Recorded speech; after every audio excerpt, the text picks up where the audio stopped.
Yeah, yes, other than Carlos Alomar, who plays Nile Rodgers, because Nile has his own band and has an album, and he's doing his own tour. So Who's that young unknown guitarist? Stevie Ray Vaughan. Where did you get him? I saw him originally in the Montreux Jazz Festival when he was supporting. I can't remember who it was he was supporting. That's how important the night was. I mean, it was somebody great, like Buddy Guy or something, but he came on as a support act with his band. He's mainly a blues. Absolutely blues. That's all he is. I mean, he sounds almost identical to Albert King. I mean, he's truly one of the best.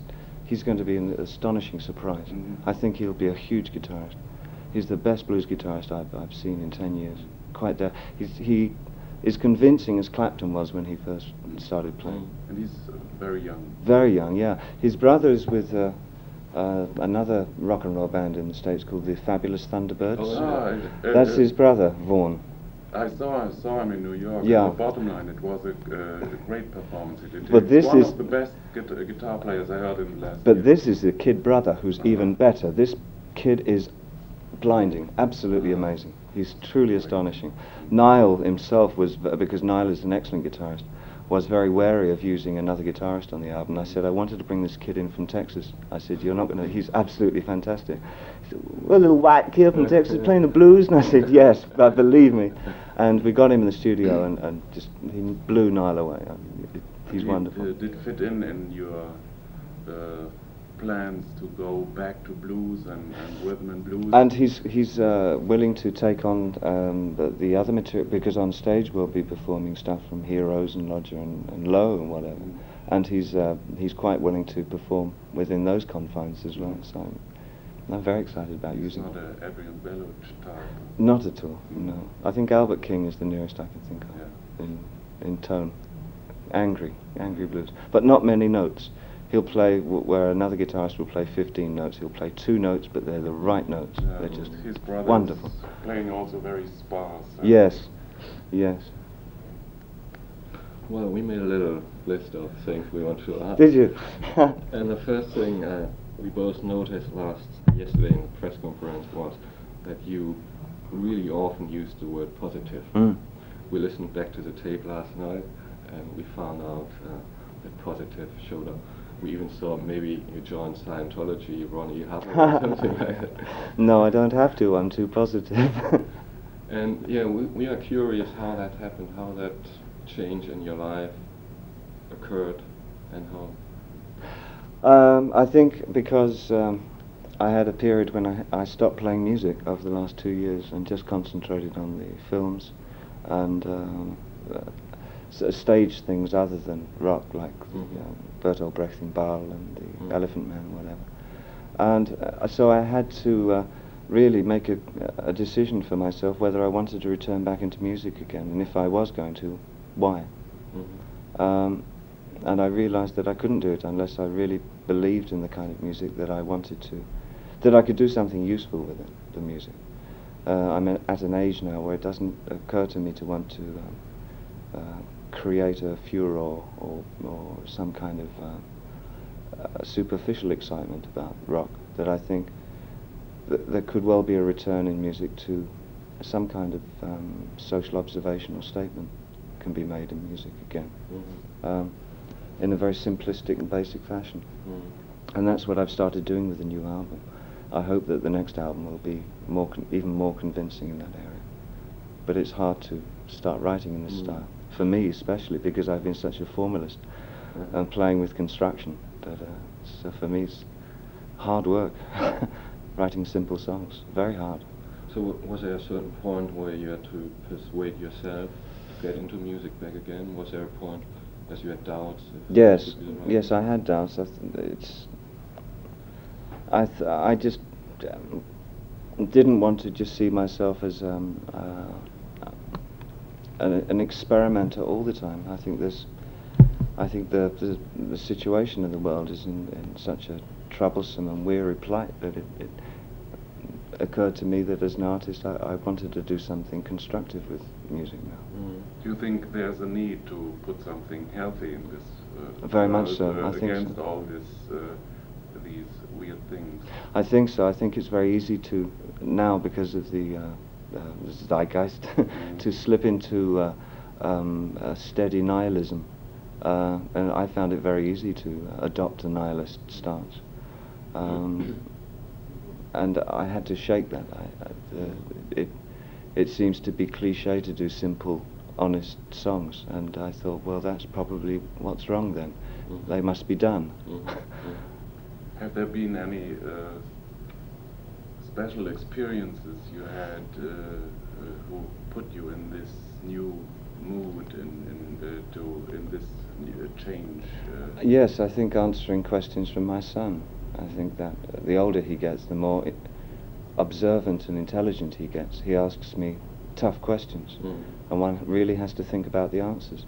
And I think that changes your perspective an awful lot. From being a mid-20s teenager, rock and roll type person, he's now 11, coming on 12. So he's really at the peak of his inquisitiveness. And that's very helpful to me. It's not a new image you created like No. in former times, every 2 years. No, I think there was a new Bowie. No, I think it probably persona. started on the 78 tour, and on that particular tour I felt that I just wanted to start interpreting the songs in a more realistic fashion on stage, and not enhance them with a character of any kind. So it's been a slow process. It's been nothing radical or quick. It's just, as I've got older with my son, I think that it's the togetherness of a small family unit encourages one to think of the future more, and to try and be positive about the future, because it's too easy to be negative, and I don't think that's something we need at the moment. Yeah, you mentioned yesterday that in today's music it's so much style over content. Yeah. But then again, I mean, you introduced very much the stylish aspect, and a lot of young groups that followed you on that way now only do style and they forget about the content. So that's a funny process somehow that you It's an irony. It's an irony. Yeah. I pride myself that the content of the material that I was writing at that particular time had as much importance as the way it was presented, or the tonality of it. I tend to feel that a lot of the new bands have they are vacuous. There's nothing to grasp hold of under the style. I would hope that things like Low and even Diamond Dogs, it has a substantial body of work itself. There was something definitely to grip hold of, but it was presented in a very stylistic fashion. Yeah. But you are doing the unusual again now. In terms of its ordinariness, go back yeah. to something like the mainstream or so. Yes, I guess it will seem like that. The emphasis is very much off synthesizers in my new work. It's much more on the optimistic feel of early rhythm and blues, the possibility of making mistakes on records. And that's another reason we did it so quickly. The album was recorded very much in 1 or 2 takes. Did you follow what Lou Reed did in the last years? Yes. There's something similar. Yes, I think there is. I think a lot of us who went through the so-called decadent period, I think, came out of it. Pete Townsend. Absolutely. Yeah. I guess this is what happens when rock and roll matures. It hasn't happened often. I mean, most of us are dead, but it's the ones who are living on, I think, come out of the you have to make the decision, I think, to leave the excitement and panic and desperation of being a teenager behind, I think, at one point, and realize that it's not bad being 36 years old, that there is still something to say for being 36 and for other 36-year-old people, you know. That's break. It's and you have to learn how to be comfortable in that situation, and if you're not, then you're going to be forever grabbing for straws in the wind and trying to seem as though you're an angry young man. You can still be angry, but it's a moderated anger, I think. What the lyrics are concerned, what we what would be your aim to get more content into your songs? In what direction? What would you like to write about? And what are positive statements to do for you in songs? I think from now that also when one gets older, you talk in a more general fashion. I think when you're younger, you pick like say something like "Panic in Detroit" is a very small vignette about the snipers and in that particular area. I think now that the subject matter becomes more humanist, and I talk in terms of two people and an emotional relationship, which can, I feel, say a lot more in a broader way. Your politics starts with two persons. Yes, absolutely, exactly that. But I think that probably my favourite song on the album is an old one that I wrote with Iggy Pop called China Girl, which is about inherently the colonialist, imperialist feeling in the Englishman towards people from other races, and it's fairly angry, but it's loving in an emotional way. But it tries to say yes, if we're not careful, it's very easy if things get bad to slip into a nationalistic. It's so easy to slip into a nationalistic pose, and it's. Then she says, "Shut your mouth," and she sort of throws it all away. And I'm very pleased the way that has turned out on the album. That's a beautiful song. And I'm very excited about the video of it. I found a wonderful Chinese girl in Australia who is going through a lot of those problems herself. Will you direct this? Yeah, with David Mallet. Yeah. But Was for all tracks you did? I've just done 3 so far, but one called Modern Love, one called China Girl, and Let's Dance. And she has a twofold problem. She's in Australia, where the Chinese are pretty much looked down upon and as the Orientals, but also she doesn't speak any Chinese, and so the Chinese there won't accept her either. So it was easy to talk the song over with her. She was fully understanding about what the song was saying, and that's a very good video. Yesterday, one quote kept in mind. You said you were switching between exercise and emotional content. Yes, yeah. Is that also you could imagine you do that in the future, or is that for the moment a final step that you came back from exercising different styles? Yeah, I have a habit of vacillating between the two. It's always, I guess, because I was always interested in how art was made and how it's built up. That sometimes my passion becomes dispassionate, and I start looking from the outside and say, well, that's really interesting. And what happens if you do this? But not for the interest in the subject. Yeah. And there's always a great confusion about how far you go each way. But at the moment, I've pulled right back from exercise.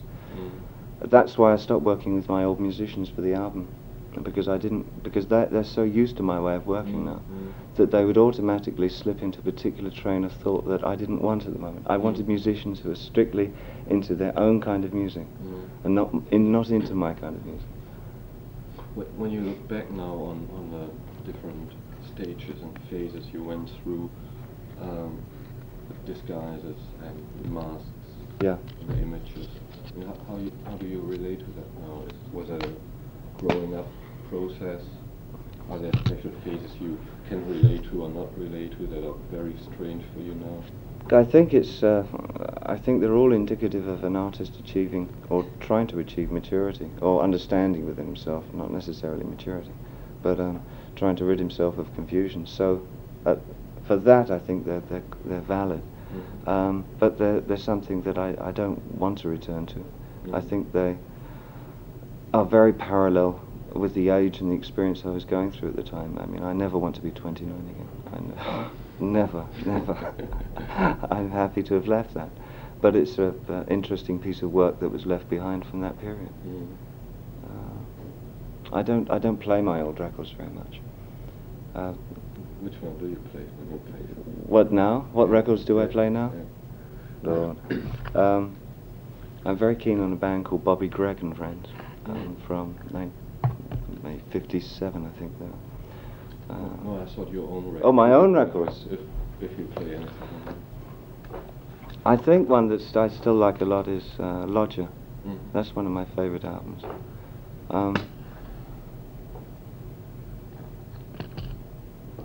I like it because it's the start of it's actually making some kind of humanist statement on that particular album. It wasn't quite so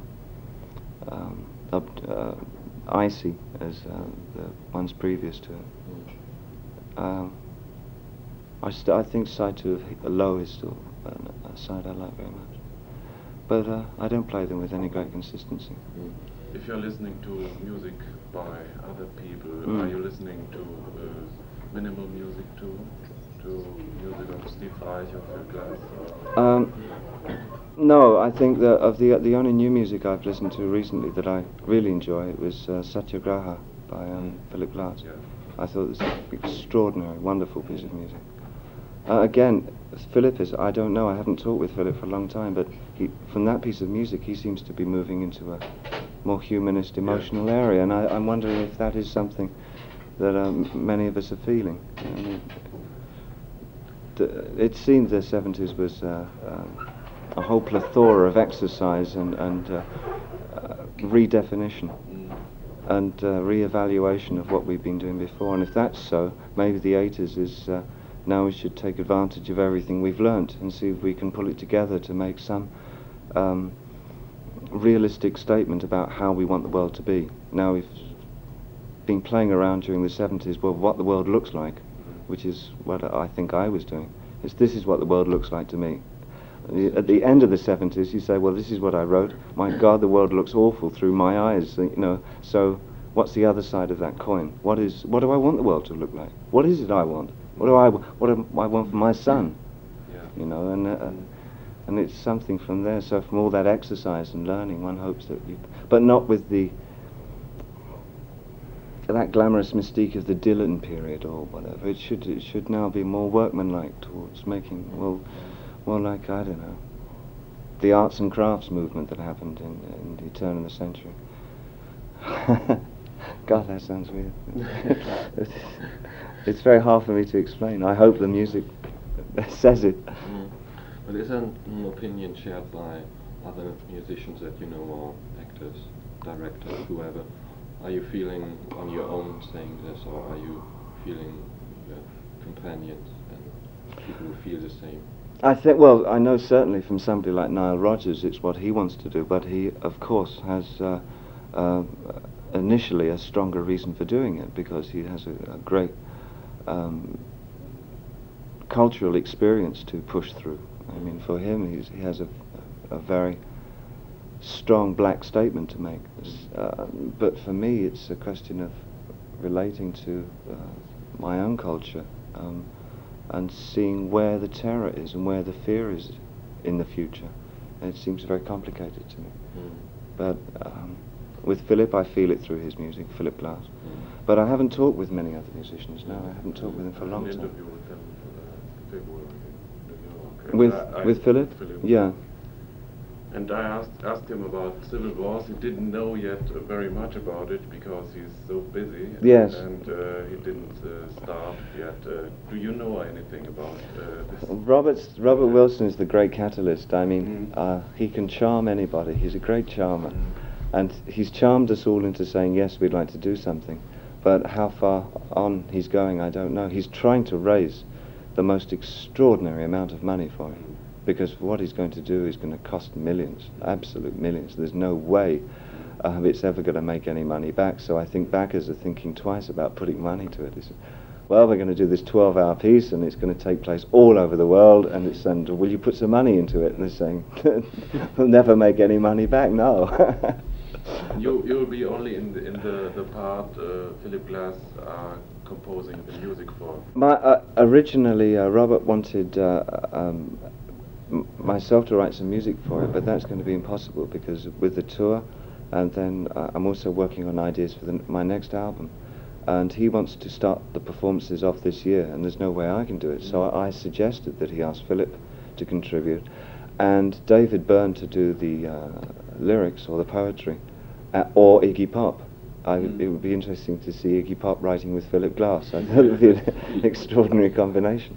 Because I believe that Iggy probably is one of the most underrated poets in America. Not necessarily as a musician or as a rock artist, but I think his lyric form, I think he's a very substantial poet. Yeah. And I'd like to see his interpretation of Abraham Lincoln. Is that coming in phases, your your interest for music or films or acting on a stage? Is that you through with one and you start another? Is that a deliberate decision? Now I want to do for a couple of months, get into films, or is that maybe also that you sign a contract to do a film and you would prefer to do some music at that time, but now you signed the contract, and are you forced already, or are you free to choose what you want? No, I'm very free to do what I want. What happened with the filming thing is that the hunger was almost over, and I was quite ready to go back into music at that time. But then Oshima came through in the last week of filming of the hunger and said, we start in 3 weeks' time if you still want to do it. Because he approached me 2 years ago. But he was having problems with the censors in Japan at the time and couldn't raise any money. Because the Japanese went very much against him because of the realm of the censors and what he had to say about the Japanese way of life. I think probably there will be some controversy also about the new film in Japan, because his approach comes from a mellow left-wing artist. I mean, once upon a time, Oshima was very radical and had close ties with Red Brigade and the riots in Japan. But has, I think that has tempered somewhat. Again, left and right is very hard. He told me that something very interesting, that he and Mishima once did an interview on television when they were both at their most extremes, when Oshima was extreme left and Mishima extreme right. And he said the awful thing is that we agreed about everything. And he said, and it just showed me something is wrong when you get into those areas of dispassionate, both of them non-humanistic points of view. So there's somewhere in the middle. So now what he is saying, it has, I think when you become to the areas of extreme left or right, the love element, the actual love for humanity, is gone. It seems to be cauterized and put on hold. You think, well, we'll turn back to loving man after we've got society sorted out, which is just impossible. There has to be always an element of heart. Yes, yeah, and it may work quickly. I'm sure it works quickly, but some things, it doesn't mean that speed is right, you know. I mean, you can't leave the human element out of it. So Oshima has come back much more with a compassionate feel for the Japanese, but it's still a very angry version of what was happening to the Japanese mentality during World War II. I think they will find it very hard to take. His statement is that almost by tacit agreement their nation went mad. And even afterwards it was hard for them to understand what was wrong with their madness. And this is stated in very many levels with the film. I'm just a little worried that some of the levels will be not understood by Western audiences, but that's part and parcel of making a foreign film. So I guess that's, like Mephisto, I found an intriguing film, an extraordinary film, but I felt that some of it could only be understood by a German audience. Although it did so well in the English-speaking world, I thought that was tremendous.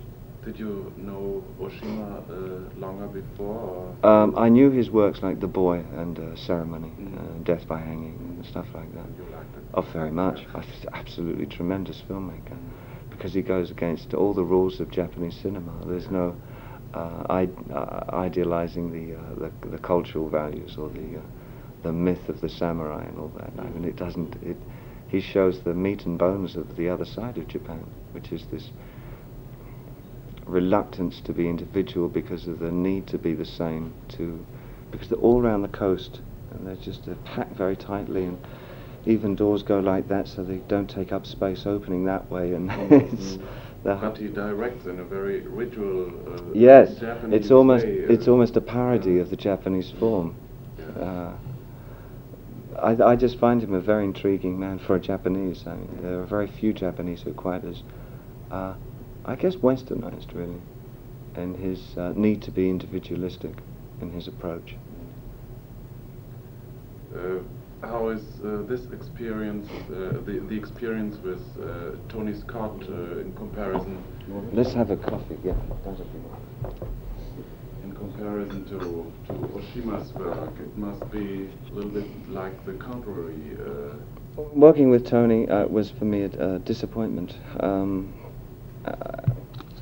I think he's potentially an excellent filmmaker, but I think he had a lot of problems because it was his first movie, and I think, thank you, I think he was terribly intimidated by MGM, who took advantage of the fact that it was his first movie and really lent on him very heavily all the way through, and it made him very twitchy.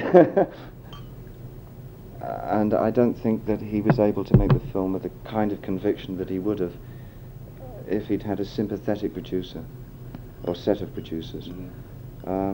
So what you have, I think, is a very well-made movie, but lacking a little heart, and to my mind excessive on the blood content. I find some of it repulsive. But amusing and interesting in terms of makeup and effect. Again, I would imagine because of the nature of the American audience, it might do very well, but one's not necessarily comfortable with that. You agree a lot more with the work you did with Oshima? That for me is just about the most fulfilling working situation I've ever been in. It was almost like being with a workshop. You know, it was. Are you planning to direct yourself? Yes. Martin Scorsese. This is something I've not talked about with anybody yet, as a matter of fact. But Martin Scorsese is trying to bring together a workshop format with people he feels could be good directors if they were given the chance. Because I believe he had very similar problems to Tony Scott in terms of working with big budgets and monolithic film companies, especially with the new one, King of Comedy. He had to change the end. Absolutely. He said that, in his words, $12 million was spent about a film of two people talking in a room. I said it's ridiculous, absolutely ridiculous, and he's favouring more and more films made for TV. I think they can be done at very reasonable budgets and fast and with the same spontaneity as films used to be made. And he's encouraging some of us to put forward our ideas for 30-minute pieces for TV, and he's trying to get a production company together to back us on their projects. And he has a series of ideas for poets. He wants us to think about poets that we've admired. The two things that occur to me would be Lou Reed as Delmore Schwartz, which might be interesting. But the one that really I think that might work very well is I would maybe like to work with Susan Sarandon as Diane Arbus. I think that one might be a nice piece to work on. Diane Arbus? Diane Arbus, she was a New York photographer. Diane Arbus. Yeah, whose work is reflected in so many different forms. So many photographers have been exactly, or even The Shining. The photography of the two girls in The Shining is so much an Arbus look. Arbus is seen in so many places as a desperate and interesting woman who took her own life. And to understand why she took that, I think, might be an interesting exercise. So I would like to do something like that. And if Martin can get the money together by the beginning of next year, It would not be so easy for him to get money. It's finding it very hard. It's very hard. I mean, unless you have something which is automatically a great commercial success, then nobody's interested in doing something like that. But the best thing I think, in working in terms of making a half-hour or 45-minute piece of television, that one is not opposed to putting one's own money into something like that, because it's not going to ruin you for life. You don't think, well, if I put this money in there, mortgage my house and mortgage this and that, you know, if nothing happens, I've lost everything. And that's. But with the short TV piece, I think it's worth taking the gamble. You know. And you want to direct this film about Diana? Yes, absolutely. I've talked with Sarandon about it, and she's very excited about doing it. And of course, I've always wanted to work with Iggy as an actor. It would be great to work with him on something like Catcher in the Rye or something. But those pieces are impossible to get because Salinger won't sell, and he won't have anything filmed. So that's maybe one can write around it and write a Catcher in the Rye type piece, but that's and give him credit, but it's not quite the same. But Iggy, I think, is just a first-class anti-hero. I mean, he really is an American anti-hero. And in his private life, he's even more vulnerable and amusing than he is as a stage performer. I mean, his real self is maybe it's just worth filming the Iggy Pop story, because that is so gloriously ridiculous.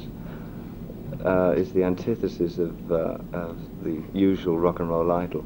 And it's such a mess that it's worth putting on record.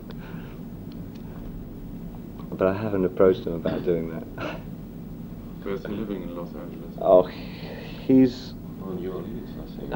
Yeah, I mean, he's permanently on the road, all the time. He can't... Nobody buys his fucking albums, you know? Nobody ever buys Iggy's albums. So his life is just a stream of one-night stands, and